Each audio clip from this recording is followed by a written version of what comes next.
Bergschrund Project, music and storytelling that brings the spirit of climbing to honor the past.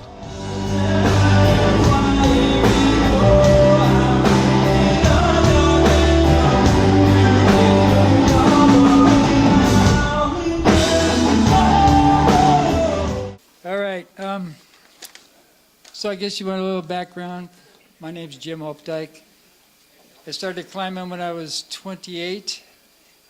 And since I was so late in climbing, I knew I was burning daylight, so I didn't want to waste any time. So I pretty much climbed constantly for the last 45 years. And so I never wrote hardly anything down. I just climbed. I was too busy. And up until a couple years ago, I climbed at least over 1,000 feet every day, rock climbing, mostly beacon rock, because after Yosemite, that's the only place you can climb around here. You get 7 pitches, you know. But how many of you people mountain climb or alpine climb? Okay. Do any of you guys like to rock climb in the rain? Good. No, free climbing. Yeah, rock climbing, egg climbing, yeah, that's fun. How about climbing in the snow and ice and rock climbing? Okay. Anyway, a few years ago, I found this thing that I wrote after climbing, which was amazing that I wrote anything down because I was too busy raising hell. But I read it, and it was I started climbing at Beacon Rock in '76, and I started mountain climbing in '72. So I knew no climbers. I just learned on my own. I spent first 4 years climbing constantly in the wintertime, going up, getting my ass handed to me every time. We just barely survived. That's how we learned to climb in the mountains. Mount St. Helens before it blew, you could do that because they plowed the road every day. It was the only one we could get to. And so we were up there damn near every weekend fighting for our lives. It was fun. So then I stumbled on to looking for a partner one day. Stumbled on this guy who rock climbed at Beacon. And this guy's a seasoned Alaska climber, Yosemite, all this. And I was like, okay. So he says, we got stoned. And he says, you ever rock climb? I was like, no, but I thought it might be fun. I always thought it was chicken shit because it was so small, you know, not thousands of feet. Until I saw a cap, like, holy shit, that's only 3,000 feet. Anyway, so he taught me, and he was the best mentor you could ever get. His name is Jay Kerr. Badass dude, great guy. And neither one of us knew what retreat or bailing meant. So I follow him anywhere. And I was absolutely terrified for a long time. Every time we went, I thought, I'm going to die. But, you know, if you don't, you got to push through this stuff. And every time we'd hit this plateau, and you just grow and grow. Because if you don't step up to that, if you're not totally petrified, you're really not going to grow. And if you don't make mistakes and screw up, you're not going to grow. And I didn't carry the way. So I titled this In the Moment, because it kind of puts you there, but hopefully you guys it'll put you right there. Now, set the stage here. Beacon Rock is like, God, it's the best training place I can think about around here. You can get seven pitches, over 1,000 feet of climbing, all types of weather. You can simul climb. You can do multiple double rope rappels. You can do extremely high quality aid climbs and to get you ready for El Cap, things like that. You can bivvy out there. I mean, it's everything. So the first year I was there, for 25 years, I went out in the wintertime and climbed it in full conditions, winter blizzards, because that's what I like to do. And anyway, I eventually got it down to this. So, it says, okay, there we go. I don't have a phone.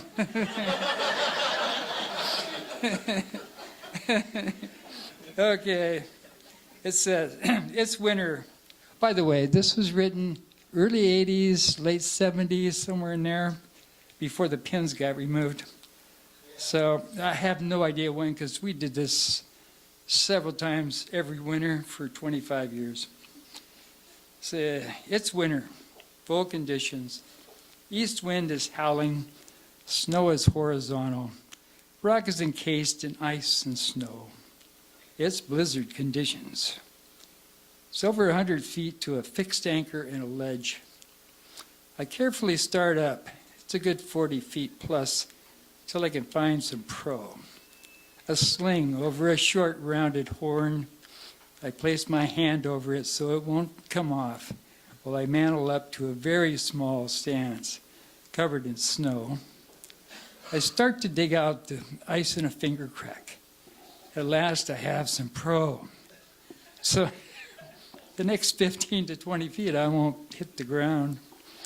I'm wearing rock shoes with thick socks. I found through the years the rock shoes work best for small spots. The boots make it more unstable. We tried it with tools and stuff, but it just ain't enough stuff to do it. And I like mixed climbing anyway. You have to wipe off the soles of your feet every move or you will peel. And this is rain or shine. Doing the rain is just fun, it's easy. You know, it really is. You stick really good. You can even smear on ice if you do it right. for a few seconds anyway. Okay, my fingers have no feeling. They're like wood. Yeah. I move up to a seam in a small dish, then reach up and grab a half-inch edge with my tips. I feel nothing. Above that is a 3/4-inch crack filled with lots of ice and snow. I cram my hand in, hoping I won't pop off. It would be a nasty fall. I focus on getting some pro in, or something in. First I sling a rounded horn above, and then, then I grab the horn and stem up to a small stance. At last, a pin. On a good day, the crux is the next 15 feet. Today I feel like I'm on the Eiger. It's not Beacon Rock anymore. It's a great alpine adventure. I love this stuff. I really do miss it. I go for it, slinging horns to a crack. It's too full of snow to get a good jam. I mantle up and use the crack for balance while stemming off 2 ice-covered horns. I manage to get a small wire up high, then traverse left and carefully move up 10 feet to a pin. Very dicey. 20 feet to go. It's covered in snow and ice. Wind raging. It's great. I wrote this right after I got home, so it was pretty intense. I wish I had wrote more stuff down. I move up 15 feet. No pro. I finally get to the last crack, clean it out and get a shaky nut in. I grovel up the next few moves. I'm on snag ledge. There's 2 feet of snow. Oh shit. There's 2 feet of snow. The weather is raging. What a rush. You gotta love this place. And that's the end of it. And what I'm actually trying to tell you is Beacon Rock is the perfect place to practice this kind of anything along climbing, because it's a safe place. You go up there in the route finding, for something its size, it's almost unheard of to find a rock that size where you get lost, you get stuck. You get stuck overnight. Well, you're not going to die. You just crawl up in a corner, where it's not a big deal, uncomfortable, but that's how you grow and learn. But my buddy says, if you're going to make mistakes, that's the place to do it. Because, it's really a safe, controlled environment. The worst thing that can happen is you got to spend the night up there and bivvy, but you need to practice how to bivvy because most people don't know how to spend the night somewhere. But if you do anything real adventurous, that's what's going to happen. And plus, I came into climbing after hitchhiking around the country for a few years, and I slept everywhere. Anywhere I was, no problem, And with Beacon Rock, you could train for damn near everything. And so just to put this in your mind and plant some seeds, man. If you guys go out there when it's raining, and just wipe your feet every time you make a move, and you'll be surprised to how well you stick.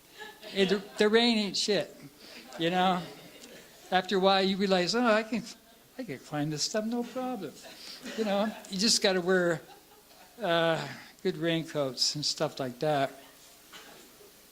And yeah, my favorite piece of gear, especially at Beacon Rock, since that's just the place to climb here, is probably a number 2 rock, because it fits. You use that more than anything out there. Small wireds. And the number 2, God, it's just, if you don't have at least one of those, you ain't got no pro. On that, I'll let it go.